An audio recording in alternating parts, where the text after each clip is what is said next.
Thank you, Madam Chairman, for letting me wave on, and thank you for the patience of your panel that have been going on for hours here today. My question, unfortunately, during this COVID pandemic, the nation, I think, has overlooked the opioid crisis. We took our eye off the ball. As we've heard testimony all day that how overdoses have skyrocketed by 30%. We've experienced such deadly numbers in West Virginia. We're the epicenter of that. So we've looked at no other industrialized nations have a drug crisis like we have in America. Our death rates from overdoses are 50 times higher than Japan, 33 times higher than Europe, and 5 times higher than the UK. 100,000 people have lost their lives last year. Husbands have lost their wives, wives have lost their husbands, parents have lost their children. We go on and on with this. So I want to make sure I understand this. Let me get this straight. The Biden administration's policy to combat this overdose epidemic is to shorten sentences for fentanyl traffickers? Seriously? This is your answer? Come on, man. We can do better than this. Our communities in states like West Virginia and New Hampshire and Delaware are expecting something far better than that kind of response. So, Dr. Volkow, you have probably more experience in the treatment aspect of this disease. So I've heard from other doctors. I'm an engineer, not a doctor. I've heard from other doctors that have said that the methadone, having methadone clinics could be a real key to the reduction of overdose deaths. Would you agree? I'm sorry, I can't hear you very well.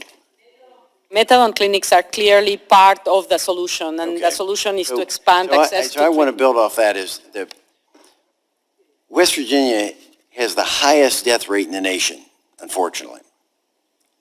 And unfortunately, we only have, our ratio is about 1 methadone clinic per 200,000 people. New Hampshire used to be number 2 in the nation in overdose deaths, but they concentrated on methadone clinics and increased their ratio to 1 1 per 100,000, twice the situation we have in West Virginia. And in response, they lowered their numbers. But here's the catch, doctor. Delaware is now the number 2 in the country, but they have 1 methadone clinic per 60,000 people, 3 times a higher ratio than we have in West Virginia. So the numbers just don't add up to me. Could you reconcile why Delaware has emerged as number 2, but yet they have 3 times the number of methadone clinics as part of the solution? Can you give me some idea how to reconcile that? Well, there are multiple factors that are driving higher numbers in one state versus the other. And I was 3 weeks ago in West Virginia, Morgantown, and I was visiting some of their treatment programs. So we have to recognize that it's not just about methadone clinics, which are very valuable, but also at the expanded use of buprenorphine and the increased utilization of healthcare systems. But the people in New Hampshire said they credit that for driving it from what they had 1 in 200,000 like West Virginia, but now they've markedly increased the number of clinics and they've seen their number drop. They're no longer number 2. So they're looking for it. Are you saying they're wrong? No, I'm not saying they're wrong. I'm saying that there is actually methadone clinics will help. They are not the only treatment available. And if we use healthcare systems to deliver buprenorphine, we massively expand.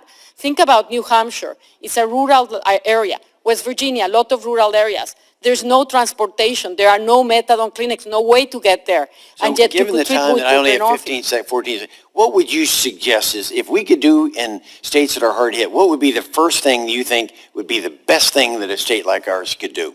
Expand all types of treatment. No barriers. Expand all types of treatments for opioid use disorder. Thank you very much. I yield back.